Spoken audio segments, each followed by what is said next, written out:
வணக்கம் நண்பர்களே. இன்றைக்கி கரூர் ஸ்டாம்பீட் தொடர்பாக மதுரை உயர் நீதிமன்றத்தில் தாவேகா பொதுச் செயலாளர் புசி ஆனந்தோ நிர்மல்குமார் அப்ளை பண்ணியிருந்த ஜாமீன் மீதான முன் ஜாமீன் மீதான மனுவை உயர்நீதிமன்றம் மதுரை உயர்நீதிமன்றம் நிராகரிச்சிருக்கு. ஏன்னா அந்த மனுவை அவங்க ஏற்க முடியாது அப்படின்னு உயர்நீதிமன்றம் அறிவிச்சிருக்காங்க. அதே சமயத்தில் சென்னை உயர்நீதிமன்றத்தில் இன்றைக்கி அதே கரூர் மீதான இந்த ஸ்டாம்பீட் தொடர்பான வழக்கு வந்திருக்கு. அதை அதில் சென்னை நீதிபதி ஜோதிராமன் நிறைய உத்தரவுகள் பிறப்பிச்சிருக்காரு. நிறைய கேள்விகளும் கேட்டிருக்காரு.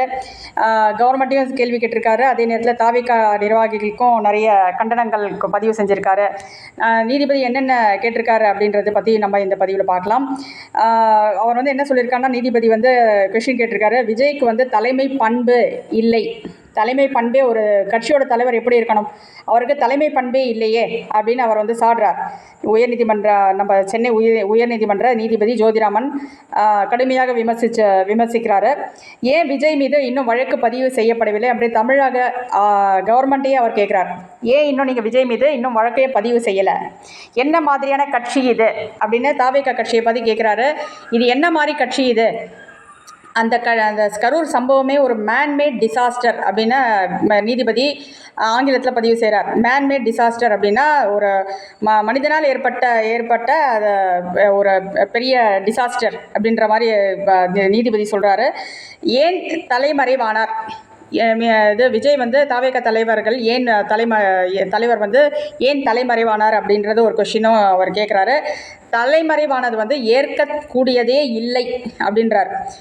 அதே மாதிரி விஜயின் பரப்புரை வாகனத்தை இன்னும் ஏன் பறிமுதல் செய்யலை, இது வரைக்கும் பறிமுதல் செய்திருக்க வேண்டாமா அப்படின்னு தமிழ்நாடு கவர்மெண்ட்டையும் அவர் கொஸ்டின் கேட்குறாரு. இது சரியில்லை, நீங்கள் ஏன் இன்னும் பண்ணலை, இவ்வளோ மெத்தனமாக இருக்கீங்களே, ஏன் இவ்வளோ மெத்தனமாக இருக்கீங்க அப்படின்ற ஒரு கொஸ்டினும் வைக்கிறாரு.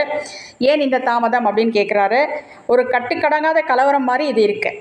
இந்த கலவரம் ஒரு கட்டுக்கடங்காத கலவரம் மாதிரி இருக்குது. நீங்கள் ஏன் அந்த நிகழ்ச்சி ஏற்பாட்டாளர்களுக்கு நீங்கள் அரசு கருணை காட்டுதா அப்படின்னு கொஷின் கேட்குறாரு. தமிழக அரசுக்கு உயர்நீதிமன்ற நீதிபதி ஜோதிராமன் கேள்வி கேட்டிருக்காரு. நீங்கள் அந்த நிகழ்ச்சி ஏற்பாட்டாளர்களுக்கு, இந்த தாவேகா நிகழ்ச்சி தொண்டர்களுக்கு நிர்வாகிகளுக்கு ஏன் கருணை காட்டுறீங்க அப்படின்ற ஒரு கொஸ்டினும் கேட்டிருக்காரு. தொண்டர்கள் தொடர்ந்தவர்களை கைவிட்டுட்டு தலைவர் முதல் அனைவரும் எங்கே போய் மறைந்து போனார்கள் அப்படின்னு தாவேகா தொண்டர்களை விட்டுட்டு அந்த தலைவரும் நிர்வாகிகளும் எங்கே போய் மறைஞ்சிட்டீங்க, நீங்கள்லாம் ஓடி போயிட்டீங்களா அப்படின்ற மாதிரி தான் கொஸ்டின் அவர் கேட்டிருக்காரு. தாவேகாவுக்கு குறைஞ்சபட்ச பொறுப்பு கூட இல்லை. தாவேகா நிர்வாகிகளுக்கும் தலைவருக்கும் குறைந்தபட்ச ஒரு பொறுப்பு கூட இல்லை. மனிதாபிமான அடிப்படையில் கூட யாரும் ஹெல்ப் பண்ணல அப்படின்ற ஒரு இது கண்டனத்தையும் பதிவு செஞ்சுருக்காரு. இதை நீதிமன்றம் கண்மூடி வேடிக்கை பார்க்க முடியாது. நீங்கள் வேணாலும் என்ன வேணாலும் செஞ்சுக்கோங்க, ஆனால் நாங்கள் கண்மூடி வேடிக்கை பார்க்க முடியாது இல்லையா அப்படின்ற மாதிரி நீதிபதி கண்டனம் தெரிவிச்சிருக்காரு. சட்டத்துக்கு முன் அனைவரும் சமம் தான் அப்படின்றதையும் சொல்லியிருக்காரு. ஆதவ் அர்ஜுனா பதிவிட்ட அந்த பதிவு செஞ்சு அப்புறம் நீக்கிவிட்டார் அந்த இதில், இன்ஸ்டாலேயோ ட்விட்டர்லேயோ. அதை சட்டத்திற்கு அவர் அப்பாற்பட்டவரா, ஆதவ் அர்ஜுனா சட்டத்திற்கு அப்பாற்பட்டவரா அப்படின்னு ஒரு கொஸ்டினும் கேட்குறாரு. கண்டிப்பாக அவரையும் நீதிமன்றத்துக்கு முன் கண்டிப்பாக விசாரணைக்கு உட்படுத்த வேண்டும் அப்படின்ற ஒரு விஷயத்தையும் சொல்கிறாரு. தாவேகாவுக்கு கடுமையான கண்டனங்களை பதிவு செஞ்சுருக்காரு நம்ம நீதிபதி ஜோதிராமன் அவர்கள். இதுதான் இன்றையோட பதிவு. இது இந்த நிலையில்